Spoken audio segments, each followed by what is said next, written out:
Hi friends, welcome back to our channel. ఎలా ఉన్నారండి? అందరూ బాగున్నారా? సో ఈరోజు మన రెసిపీ వచ్చేసి నోరూరించి చాలా ఈజీ అండ్ సింపుల్ ఎగ్ పులుసు అండి. ఎక్కువ ఇంగ్రీడియంట్స్ కూడా అవసరం లేదు. చాలా సింపుల్గా, చాలా ఈజీగా అండ్ క్విక్గా చేసేయచ్చు. సో నోటికి ఏమి తినబుద్ధి కానప్పుడు ఇలా ఎగ్ పులుసు, కోడిగుడ్డి పులుసు అయితే చేసేయండి. చాలా తొందరగా అయిపోతుందన్నమాట రెసిపీ అయితే. సో మరి వీడియో నచ్చితే డెఫినెట్గా లైక్ చేసుకోండి. ఇంకా లేట్ చేయకుండా రెసిపీలోకి వెళ్ళిపోదాం. సో ఎగ్ పులుసు కోసం ముందుగా 3 ఎగ్స్ని బాయిల్ చేసుకోవాలి. ఇక్కడ నేను కుక్కర్లో వేస్తున్నానండి, తొందరగా అయిపోతుంది. సో మీకు ఎన్ని ఎగ్స్ కావాలో అన్ని యాడ్ చేసుకోవచ్చు. నేను ఇక్కడ 3 వేసాను. నెక్స్ట్ వచ్చేసి ఇక్కడ 1/2 కిలో అన్ని టమాటాలు అయితే తీసుకున్నాను. వీటిని ఇలా కట్ చేసి మిక్సీ జార్లో వేసుకోవాలి. అలాగే ఒక చిన్న నిమ్మకాయ సైజ్ అంతా చింతపండు నానబెట్టానండి ఒక 10 మినిట్స్ ముందు. సో ఇది కూడా యాడ్ చేసుకోవాలి. ఇప్పుడు దీన్ని బాగా గ్రైండ్ చేసుకోవాలి.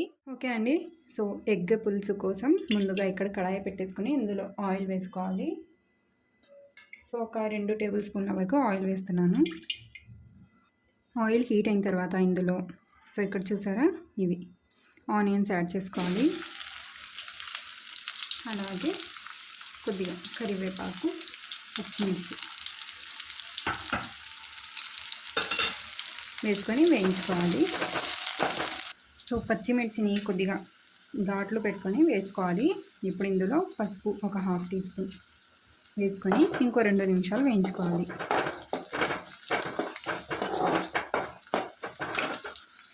ఇప్పుడు ఫ్లేమ్ని లోలో పెట్టేసుకొని ఇందులో కారం పొడి, మీకు స్పైసీకి తగినంత కారం పొడి యాడ్ చేసుకోండి. ఓకేనా? ఇక్కడ నేనైతే ఒక 1 టీ స్పూన్ యాడ్ చేశాను ఫుల్గా. ఒకసారి బాగా మిక్స్ చేసుకొని ఇందులోనే మనం బాయిల్ చేసి పెట్టుకున్న గుడ్లు కూడా యాడ్ చేసుకోవాలి. ఇవి కూడా కొద్దిగా ఫ్రై అయిపోతాయి. అండ్ గుడ్లను కూడా కొద్దిగా ఇలా ఘాట్లు పెట్టుకోవాలి. ఓకేనా? కనిపిస్తుందా? ఘాట్లు పెట్టుకొని వేసుకోవాలి. ఇవి కూడా కొద్దిసేపు ఒక 2-3 మినిట్స్ ఫ్రై చేసుకోవాలి. ఇందులోనే జస్ట్ కొద్దిగా ఒక 1/2 టీ స్పూన్ అంతా అల్లం వెల్లుల్లి పేస్ట్ వేస్తున్నాను. ఇది కూడా ఫ్రై చేసుకోవాలి ఇందులోనే.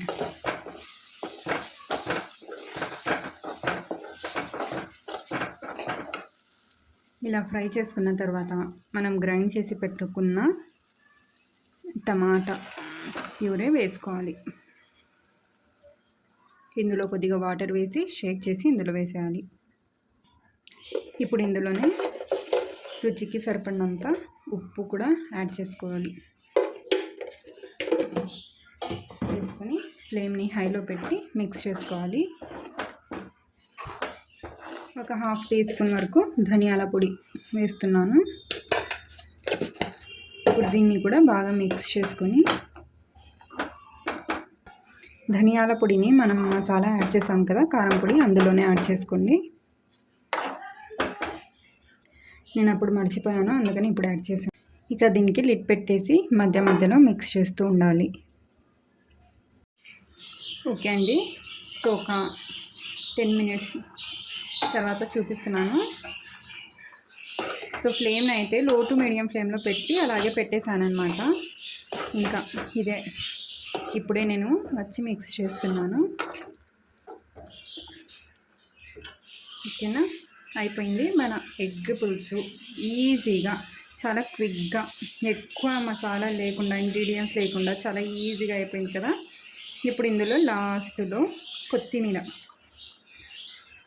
ఇలా కొత్తిమీర యాడ్ చేసుకుంటే మన ఎగ్ పులుసు అనేది రెడీ అయిపోయింది. సో రెసిపీ నచ్చితే డెఫినెట్గా లైక్ చేసుకోండి. మరిన్ని రెసిపీస్ కోసం ఛానల్ని సబ్స్క్రైబ్ చేసుకొని పక్కనే ఉన్న బెల్ బటన్ యాక్టివ్ చేసుకోండి. ఓకేనా? సో ఎలా ఉంది అనేది నాకు కింద కామెంట్ చేయడం మర్చిపోవద్దు. సో చూసారా, చాలా సింపుల్గా, చాలా ఈజీగా రెడీ అయిపోయింది.